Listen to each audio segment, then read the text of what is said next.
For him to step up in that moment, what's that say about him? Yeah, no, good player. Obviously, a young player.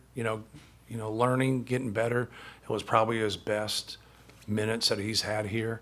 I know we're just starting the season, but made some nice blocks. And the thing that he has to improve on is just getting into crowds, catching the ball and being able to finish, catching the ball and being able to pass. More than anything, like being able to take contact and be able to play. He reminds me a lot, even though he's taller, of Juwan Johnson at that age. And a lot of people just think that you just show up and you're just great, right? And it takes time. And he had some tough moments as a freshman and as a sophomore. He was first team All-League. So I thought he did some good things for us. I thought he did some really good things and something to build on for him. Along that same line, you've been down this road a lot of times developing big guys, and they're all different. They all have different strengths. But is there some similarity between all of them at this stage when you're trying to get them going in the right direction? More than anything, I always try to be honest with guys, but try to make them feel good about themselves. But you got to feel good about yourself. You got to be productive, and it's hard to you feel like you're being. You're over scrutinizing them sometimes when they're first starting because you just want them to learn. You just want them to know. But you got to have a balance in your delivery as a coach so they feel good about themselves. And a lot of times guys just yell and scream, and maybe that's good for a couple of them. But a lot of them just, they need to know what's going on. And it's no different than like raising your own kids and when they're little and you tell them what to do and you're like, yep, I got it, Daddy. I got that. And then you're just like, okay, what did I say? And they'll be like, all right, say it again, Daddy. Like, it's the same way, like, they're fatigued, they're in a huddle, and you're like, hey, man, this is 20-second, this is going quick here on a timeout. And like, this is what we're running, this is what we're doing. You good? Yeah, I'm good. What am I doing? And so you get some of that, right? You get that they all need to play through their mistakes. And I don't have the ability to let them all play through their mistakes, right, when you just have 200 minutes. So you just got to keep working, and the tape doesn't lie, the film doesn't lie, and you got to be honest about things. But you got some game experience where you can watch it and see what they're doing. We had Creighton who played in a drop, and then these guys, corralled things and hedged things and trapped things. So it was great, but because now they had to read it. But we missed free throws. We had shots around the rim that we missed. Like when we're getting the ball, to the free throw line, we're getting the ball to the rim. We got to be able to score. I don't care if you're 18 or you're 24. You got to score that because we obviously had them in foul trouble, but we didn't make them pay like we should have.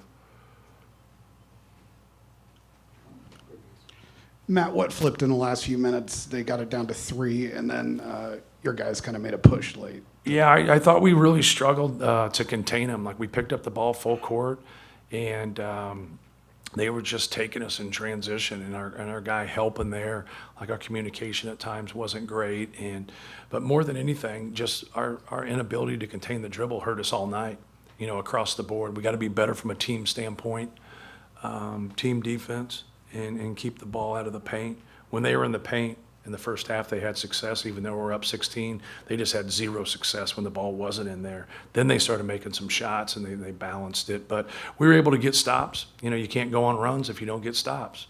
And so we were able to get some stops there. Daniel had the block. We kept the ball out. I thought Jakari did some good things. I kept him in there really mainly for defense to help us. More than anything, just make them score over us. And then we're able to, get in transition and get some easy ones. Matt, you praised your team's ability to take care of the ball through 2 exhibition games. Right. Tonight, you have 2 turnovers before you even take a shot. I think you had 3 in your first 4 possessions. Right. Some of them was, obviously, they're aggressive defensively, but some of them were just careless. Was this maybe a good game to learn from? You get the win, but also right. You overcome a lot of mistakes. Yeah, no question. We run the same play back to back. We set an illegal screen, have a turnover, then we step out of bounds and have a turnover on something that we were just going to run and get a good shot if we just executed the play. And I didn't think our concentration was great, across the board, especially the guys that have played before. I thought Fletch did some good things offensively, but Trey and Braden had 10 turnovers between them. And if we're going to be a great team, we're going to be a team that's going to hover around 10 turnovers. We just are. I think we have a chance to be a really good offensive team, and we got a long way to go before we can say we're going to be a good defensive team. But we got to keep working, and we got to find the right mix. We got to find the right mix of guys, because that's hard right there. You know, the way I shuffle people in and out, especially the guys on our front line. Do you think that's just a first game thing, or is there something systemic there with turnovers? Show up Friday.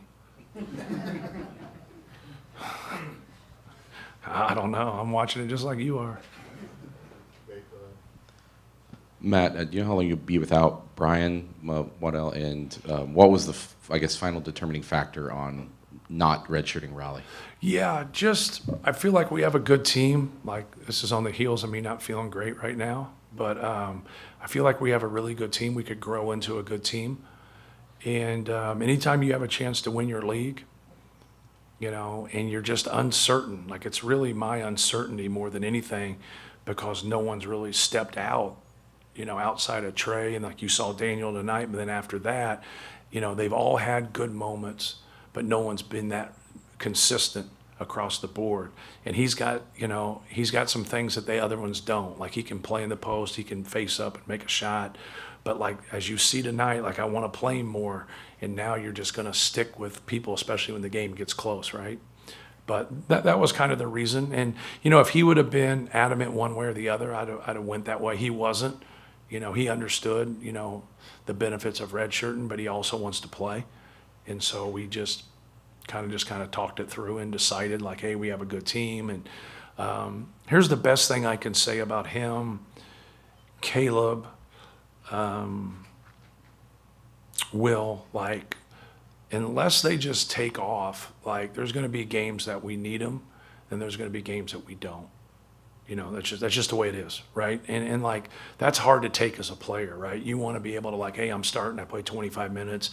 Hey, I'm our seventh man. I come off the bench, I play about 15 to 17. I know when I sub in or whatever.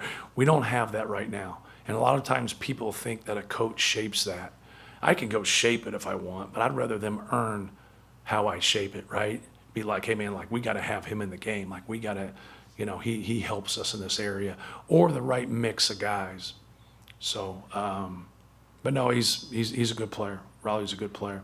But the other guys are good players. But like, we got to get some consistency there. We got to get moving. And sometimes you don't have it always in the game. That's what's cool about college. Like, you know, take your ass in the gym.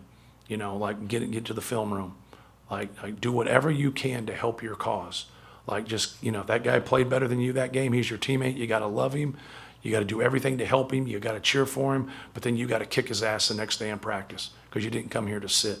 So you got to have a mentality of winning and helping, but also like, hey, this is my passion, and this is what I've worked for, and now I'm here. I don't care if you're 18, 19, 20. You know, that's the decision we made. Now he's got to get going, but those other guys got to get going. The whole team's got to get going. Like, I thought we had some casual basketball out there in the second half. And so, like, just because you're first team all league or third team all league, or you played in a Final Four, that shit doesn't matter. It's a new season, and people are coming after you. And but you got to be the ones coming after them.